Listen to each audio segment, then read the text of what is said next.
जोड़ा, तुम संग नाता जोड़ा। ओ एक बार प्रभु। हेलो, कैसे गुस्से में बैठे हो आप मामा जी? आप ठीक हो? तुम संग नाता जोड़ा, तुम संग नाता जोड़ा, अरे तुम संग नाता जोड़ा। ओ एक बार प्रभु बस ये कह दो, एक बार प्रभु बस ये कह दो, तू मेरा मैं तेरा साची प्रीत की रीत निभा दो, साची प्रीत की रीत निभा दो, साची प्रीत की रीत ने। लय में बजाओ ताली, हथौड़ी नहीं पकाओगी। लय में साची प्रीत की रीत, साची प्रीत की, तेज बोलो, साची प्रीत की रीत निभा दो, ओ मेरे प्रियतम। साची प्रीत की रीत निभा दो, ओ मेरे प्रियतम। पूरण की जो प्यारे, हाँ पूरण की जो प्यारे, पूरण की जो प्यारे। एक बार हृदय से लगा लो, एक बार हृदय से लगा लो, ओ मेरे प्रियतम। एक बार हृदय से लगा लो, ओ मेरे प्रियतम। ओ मेरे प्रियतम। एक बार हृदय से लगा लो, ओ मेरे प्रियतम। कितनी बार? एक बार हृदय से, एक बार हृदय, अरे एक बार हृदय से लगा लो, ओ मेरे प्रियतम।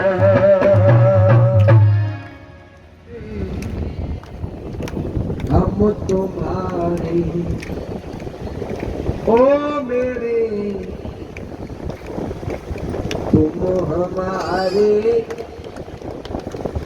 तुम हमारे,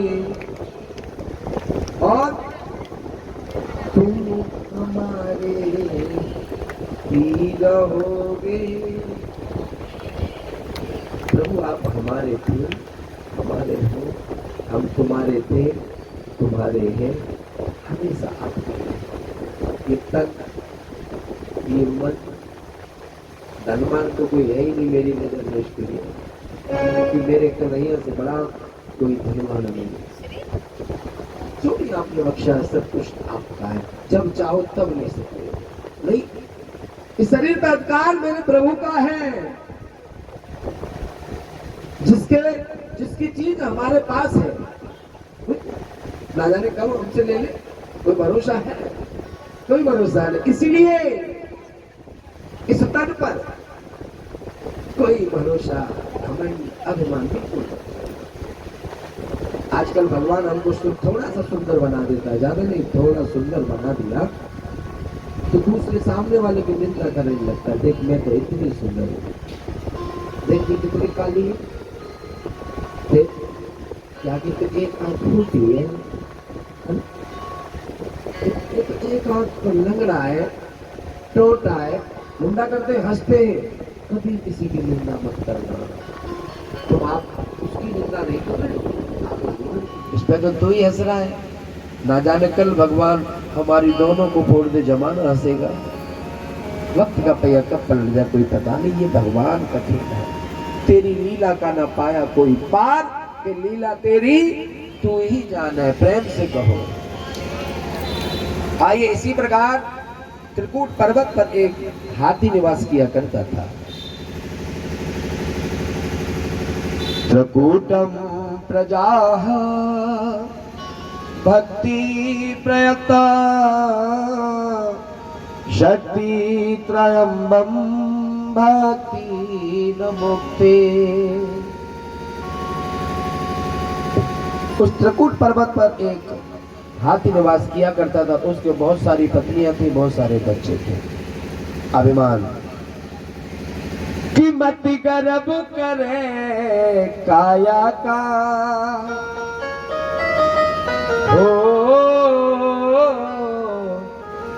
नहीं करना चाहिए। और इस काया पर घमंड किसको था?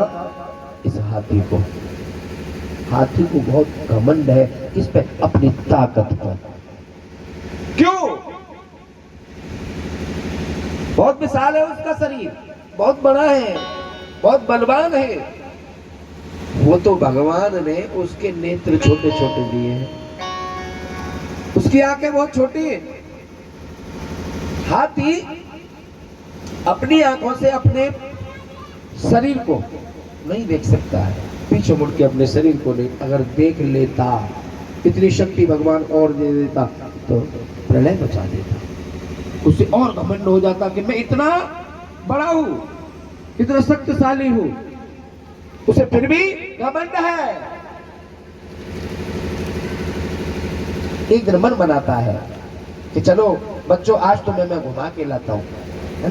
हम भी कभी मन बनाते हैं ना, चलो आज छुट्टी है बेटा, आज भागवत नहीं है हमारे घर पे, तुम तड़फते रहते हो, आज तुमको घुमा के लाते हैं।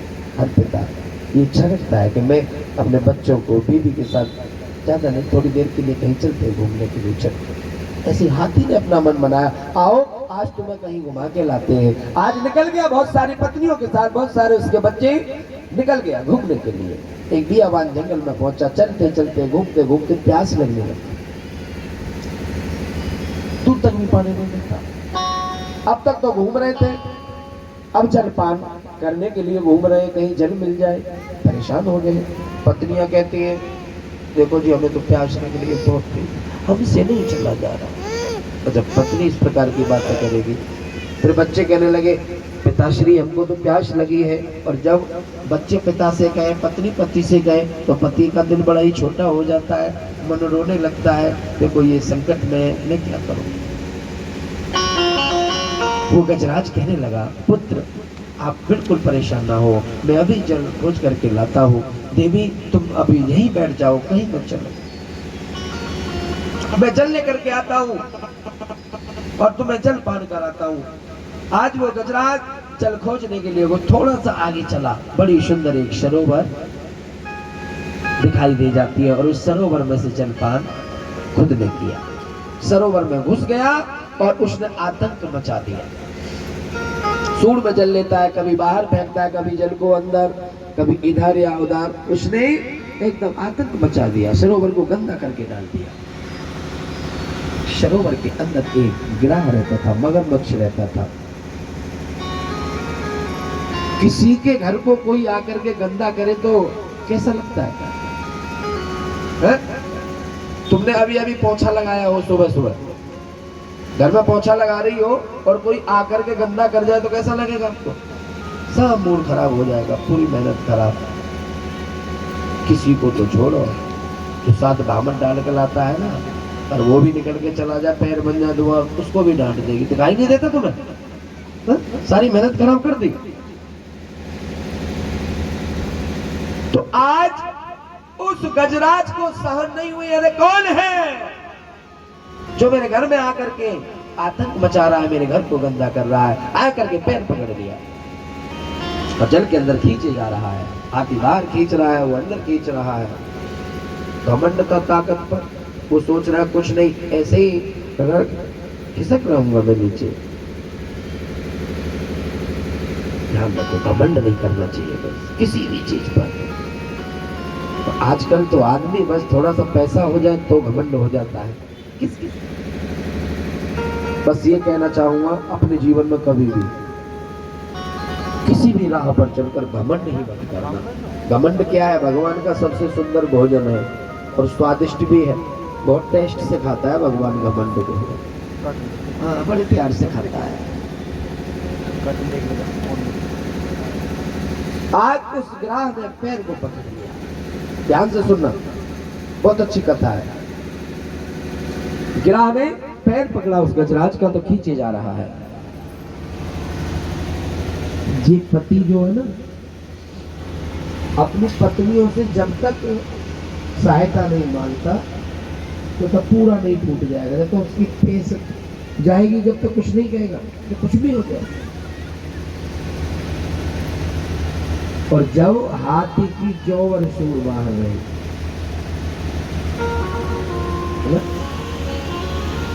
तब उसने भगवान को याद किया। और भगवान को नहीं करता और पहले से ही वो सहायता मांगता तो किसी की, जिन अपनों के लिए दुनिया को छोड़े बैठा था, तो यह हाल आज होता हाथी का? नहीं होता। संकट हमारे पास तब आते हैं जब हम प्रभु चरणों से दूरी बना लेते हैं।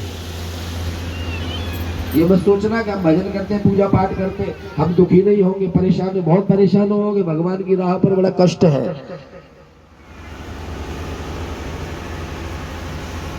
आप ये सोचते होंगे महाराज जी कथा सुनाते, महाराज जी तो खुश रहते। नहीं, मेरे से ज्यादा दुखी नहीं रह सकते हो। मैं बड़ा दुखी रहता हूँ, आज भी दुखी हूँ, और अभी भी इस समय जो गद्दी में बैठा अभी भी मैं बहुत दुखी हूँ। तो बताओ, इसके राह पर कष्ट है, दुखी है। इसने भी कसम खा ली और मैंने भी कसम खा ली है।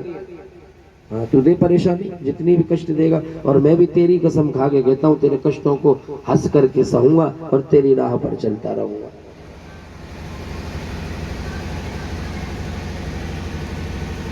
आज उस गजराज ने घमंड के कारण सहायता नहीं मांगी, मांगी तो अपनी पत्नियों से, अपने बच्चों से, और चिल्लाने लगा, रे सुनो।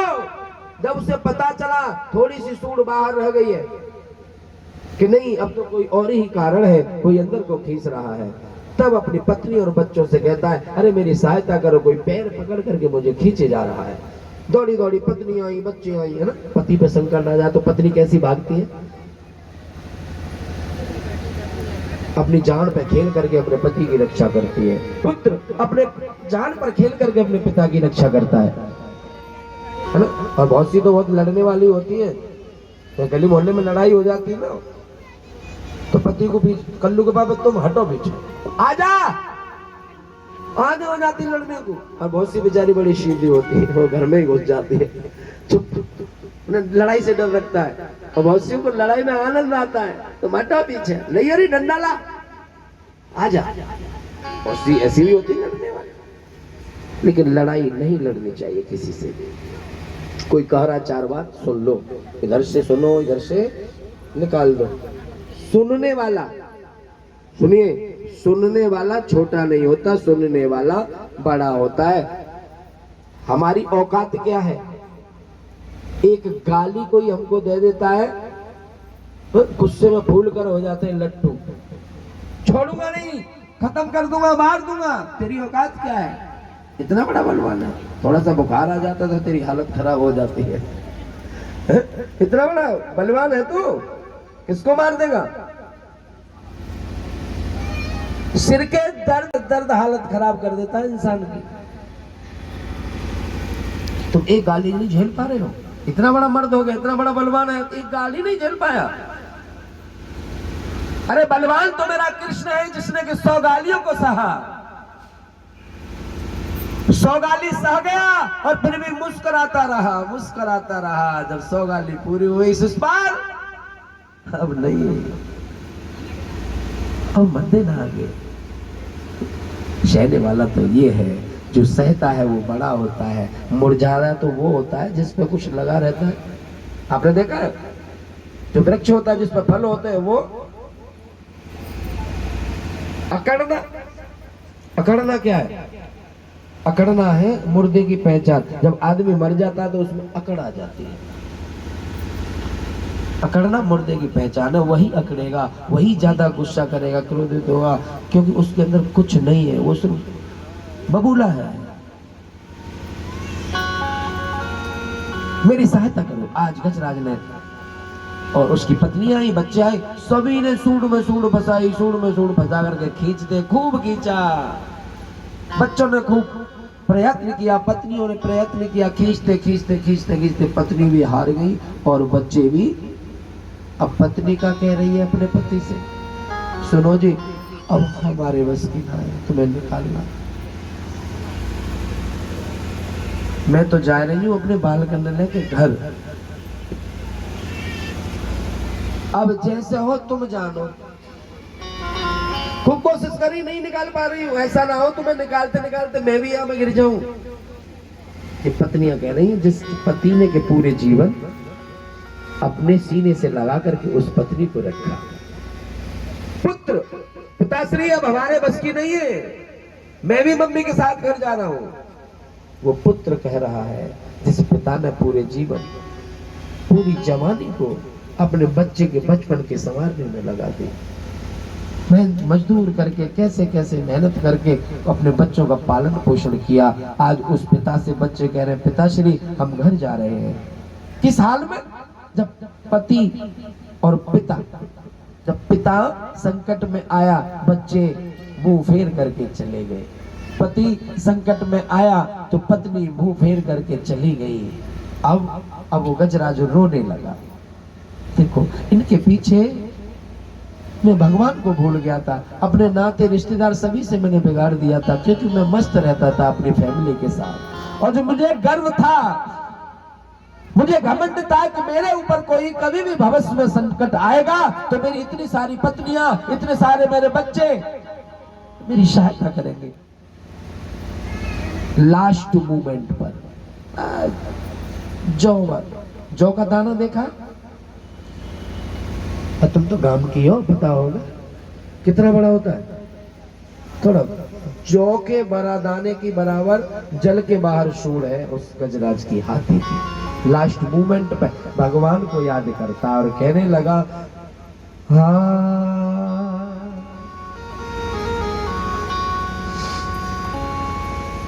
कि हर की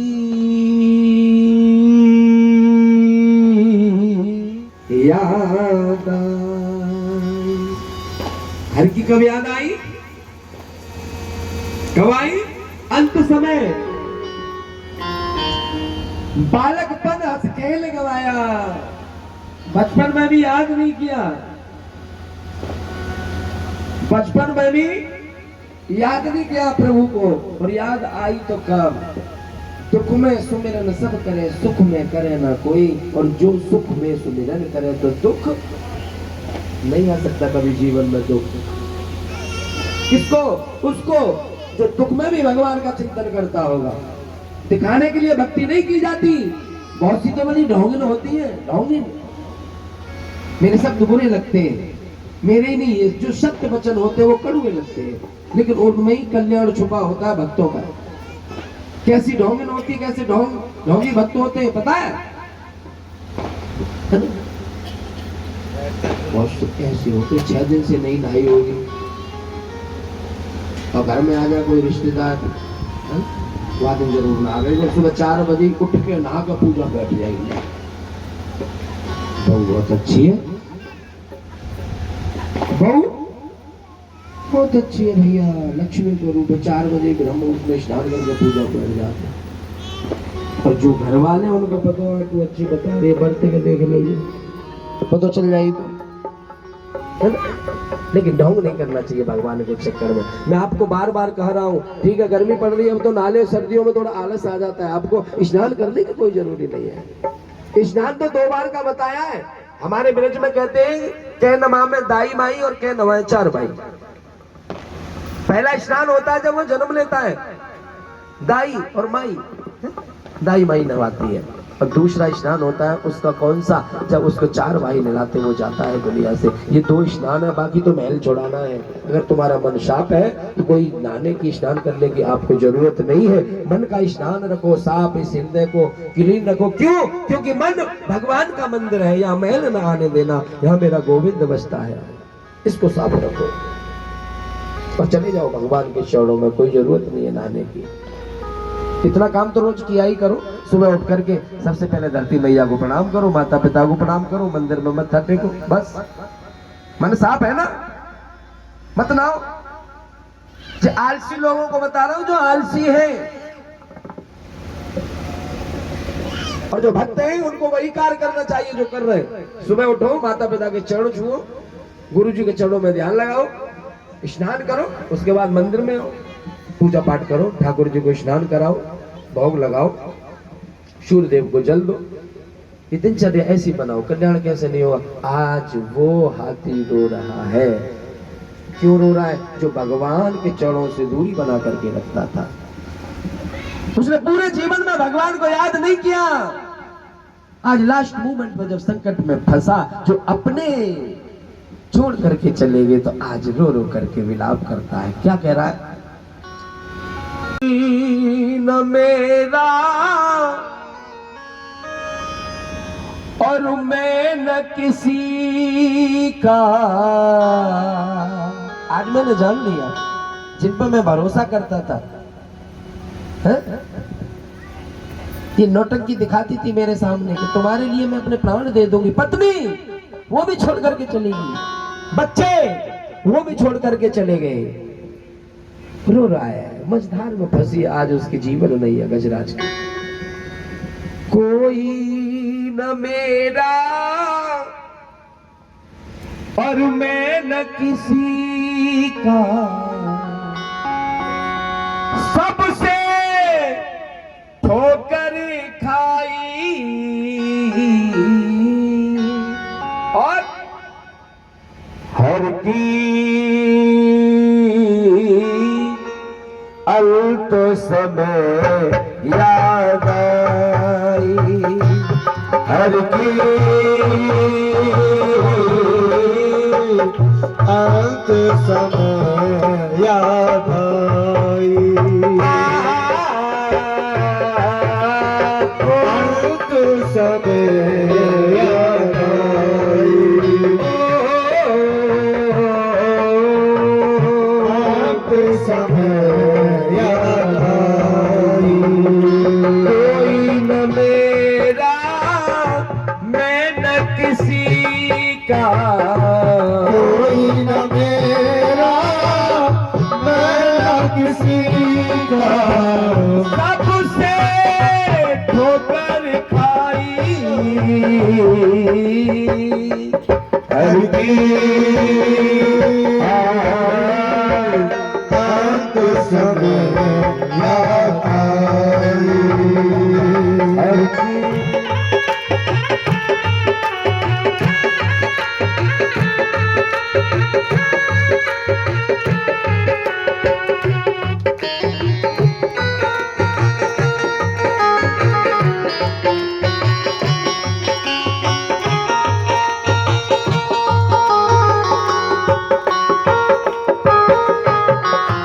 सारा जीवन देखिए ख्याल कर रहा है, वो हाथी ख्याल कर रहा है मैंने अपने पूरे जीवन में क्या किया, कितना मैंने पुण्य कमाया, कितना मैंने पाप कमाया। सारा जीवन इस पत्नी को अपने गले लगाया, सारा जीवन इस पत्नी को अपने गले लगाया,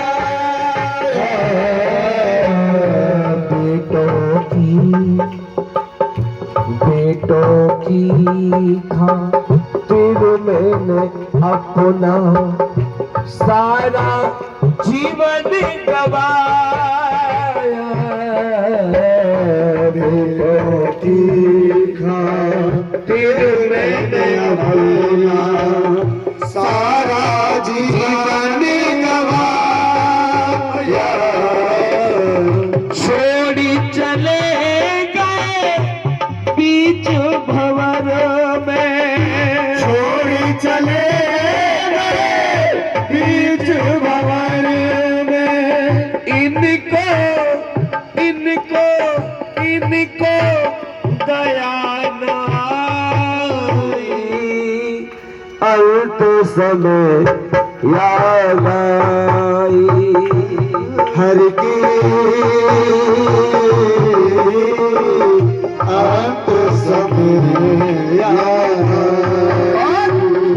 मैं खोया था। सुन लीजिए, जिनके दो नेत्र हैं वो हाथ उठाओ।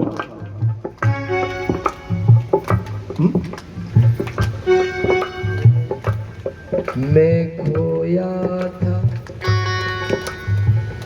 मोह, ये नेत्र है मोह का।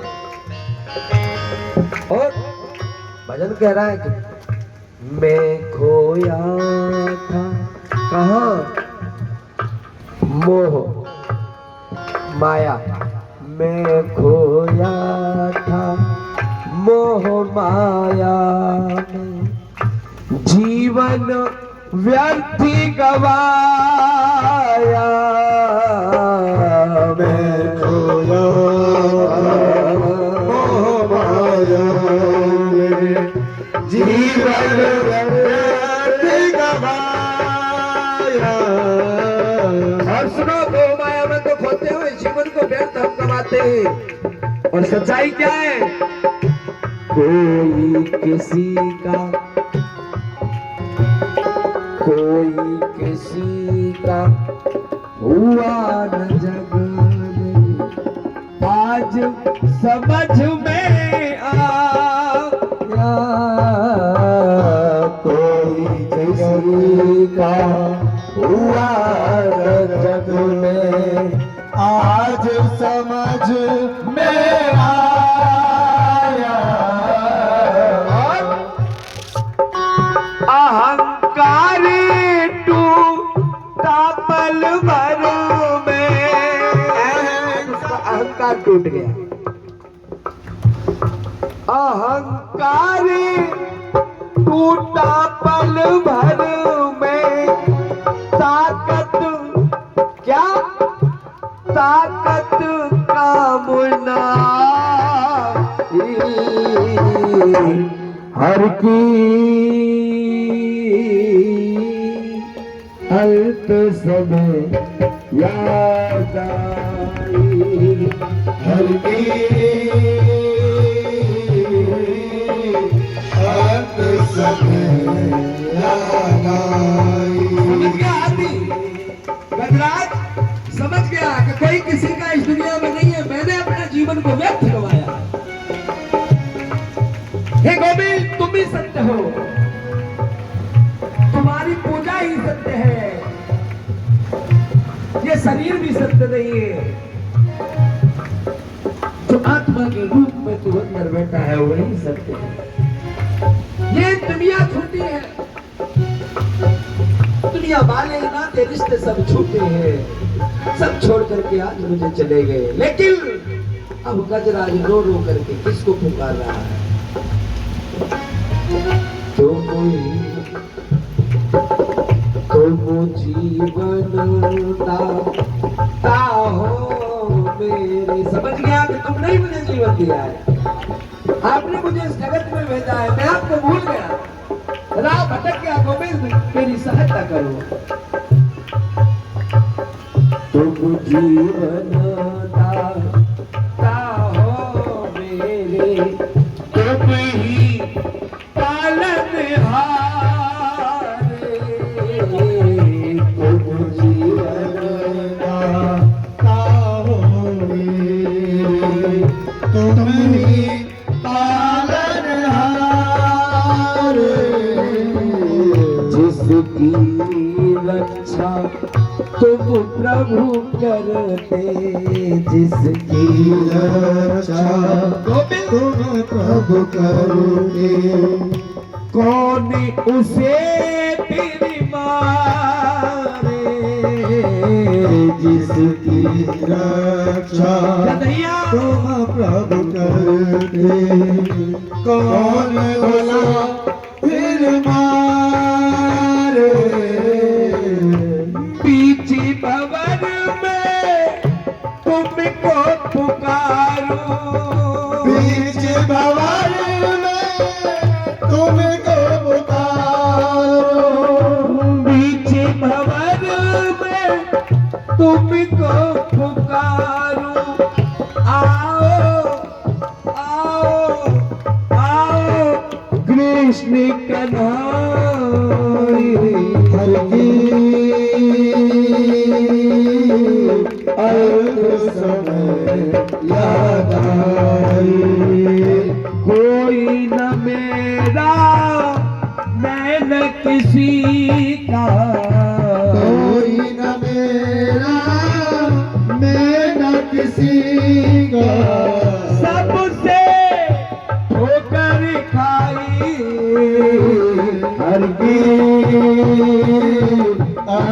समय याद आई।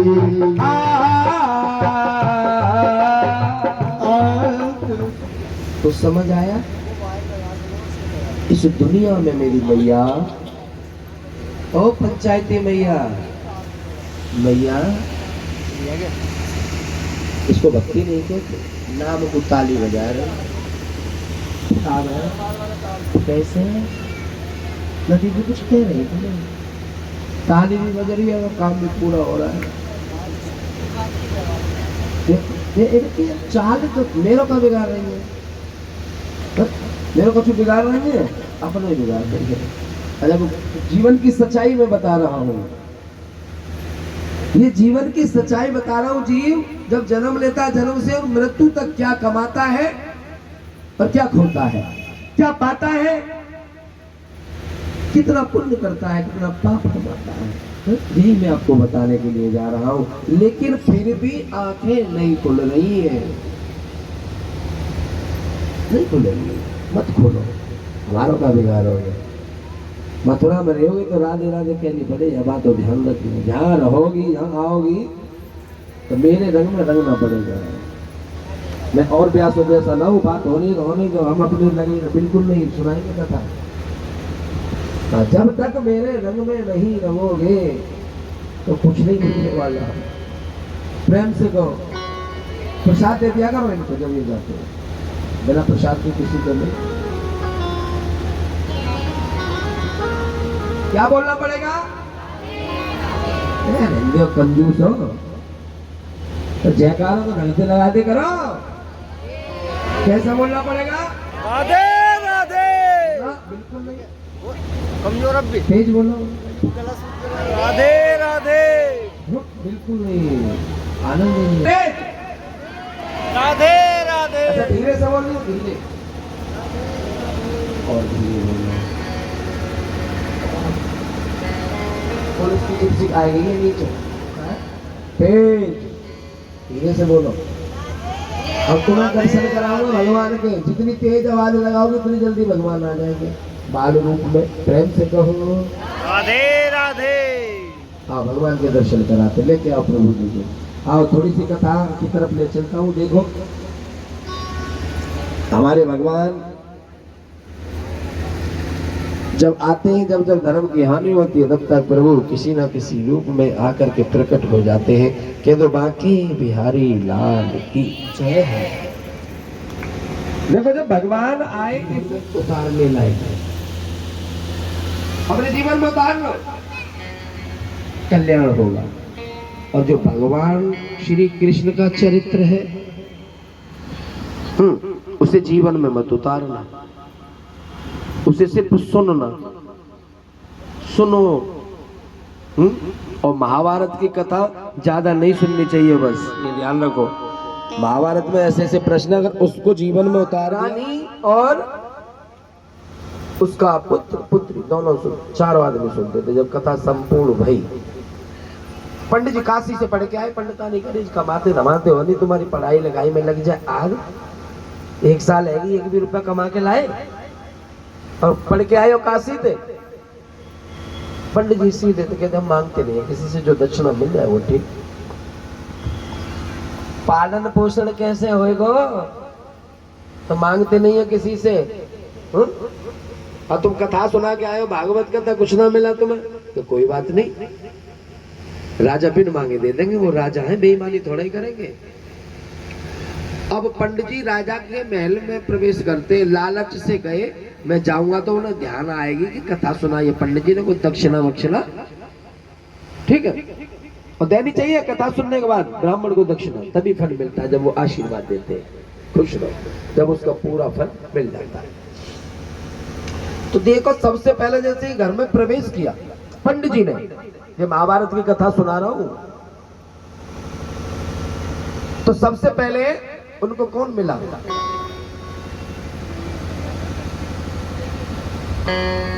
बेटी मिली, रानी की पुत्री। और रानी की पुत्री जब मिली, कहने लगे पंडित जी धन्य हो आप, तो आपकी कथा ने तो हमारा जीवन संवार दिया, आपने तो ऐसे भाव से कथा सुनाई।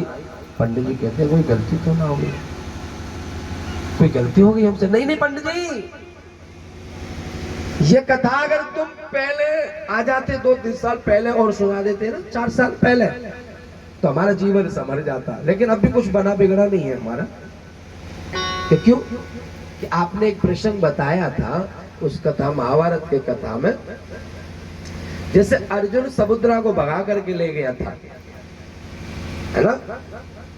समुद्रा को भगा करके ले गया था। ये प्रश्न मुझे बहुत अच्छा लगा। अगर 4 साल पहले तुम आकर के कथा सुनाते तो मैं भी भाग जाती किसी के साथ। इसका रहस्य मुझे बहुत पसंद आया पंडित जी। ये राजा की लड़की कह रही है, और किस कारण कह रही है मैं आपको बताऊं। इस कारण उसने कहा। ये कथा भी उल्टी पड़ जाती है।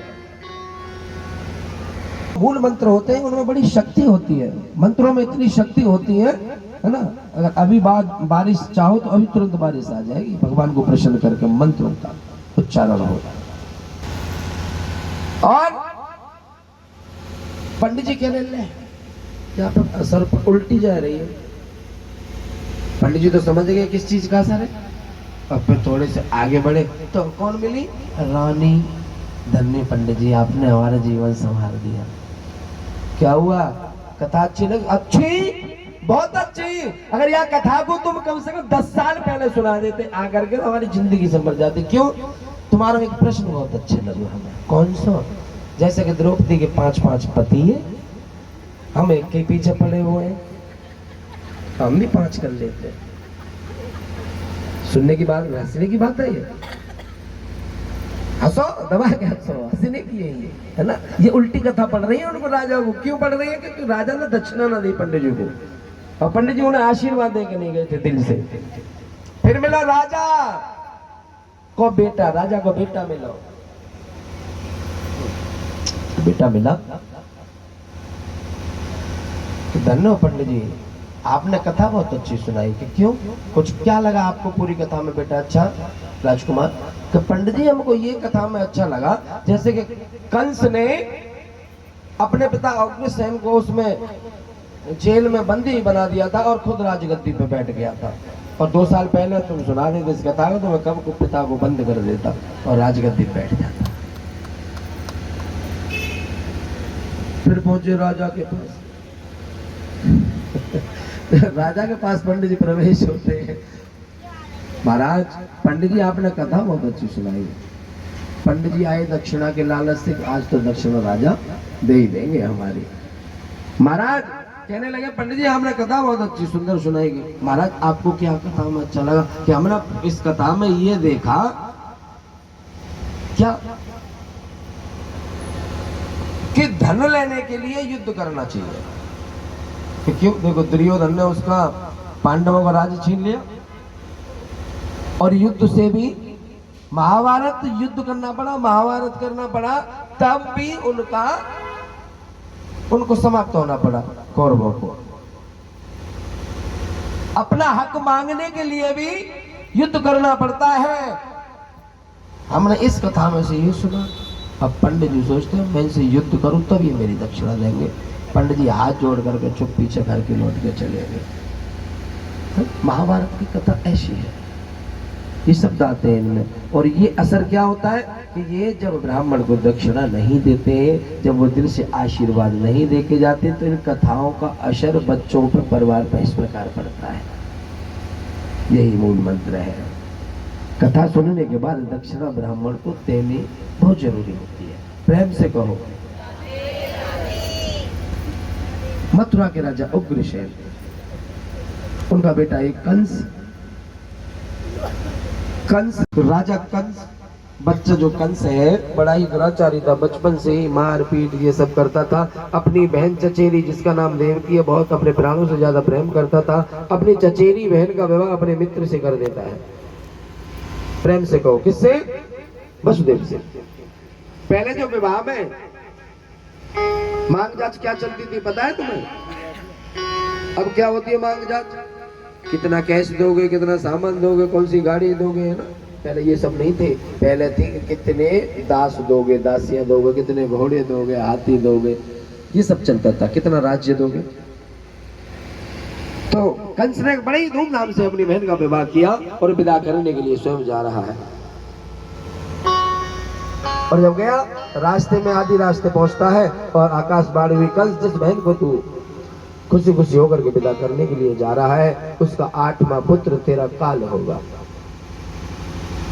दोबारा आकाशवाणी हुई, एक बार तो कंस ने गौर नहीं दिया, दोबारा आकाशवाणी हुई 8वां पुत्र इस बहन का तेरा काल है। तो रथ से उतरा, देवकी के केस पकड़ के रथ से नीचे डाल दिया। वही बहन है जिसे प्राणों से ज्यादा प्यार करता था। जब मरने की बात आई तो उसी बहन के केस पकड़ लिए और तलवार निकाल ली मारने के लिए। और वसुदेव जी ने हाथ पकड़ लिया, कंस मेरे होते हुए मेरी पत्नी पर आप हाथ भी नहीं लगा सकते। आपने सुना नहीं इसका अष्टम पुत्र मेरा काल है, कि पुत्र ही तो काल है, देवकी तो तेरी काल नहीं है। इसका जो अष्टम पुत्र होगा मैं तुमसे वादा करता हूं तुम्हारे हवाले कर दूंगा। तो ठीक है, उनको छोड़ा। नारद जी आ गए, तुमको ये बताओ पता चल जाएगा अष्टम पुत्र। एक फूल लाए कमल का, बोलिए पत्तियां ऐसे खिलाई और उन पे पहचान कर दी, 1 नंबर है, 2 नंबर है, 3 नंबर, 4 नंबर, ऐसे है ना। फिर उनको घुमा दिया। अब बताओ इसमें 1 नंबर कौन सा है? नहीं पता। ऐसे ही क्या पता अष्टम पुत्र पहले जन्म ले ले, दूसरे नंबर पे आ जाए, कौन से नंबर पता है कुछ के नहीं। वसुदेव देवकी को बुलाया और जेल में डाल दे, कहा कि जितने भी आपके पुत्र होंगे सबको मेरे हवाले करा जाए। 1 2 3 4 5 6 पुत्र हुए, 6 को मारा। 7वें पुत्र में जाकर के शेषनाग लक्ष्मण जी आ रहे हैं, है ना। तो जाकर के माता रोहिणी के गर्भ में स्थापित कर दिया योग माया ने। अष्टम पुत्र में भगवान कृष्ण का अवतार हुआ। बोलिए कृष्ण भगवान की जय। जय जय श्री राधे। ले आओ भगवान जी को, बहुत देर से प्यार है वो। रावण को संहारे कभी श्री श्याम बन करके पटक कर कंस को मारे। 10 गुरुओं का ले अवतार वही हर रूप थे धारे। धर्म का लोप होकर जब पाप में संसार होता है दुखी और दीन निर्बल का जब हाहाकार होता है प्रभु।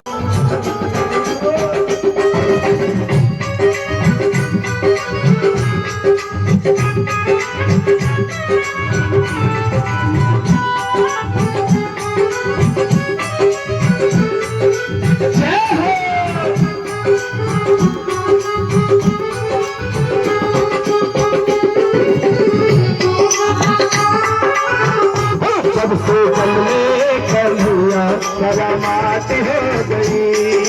जन्मे कन्हैया करामात हो गई। जब से जन्मे कन्हैया करामात हो गई। जन्मे कन्हैया करामात हो गई। भूल गए सारे ताले वाचा बात हो गई। भूल गए सारे ताले वाचा बात हो गई।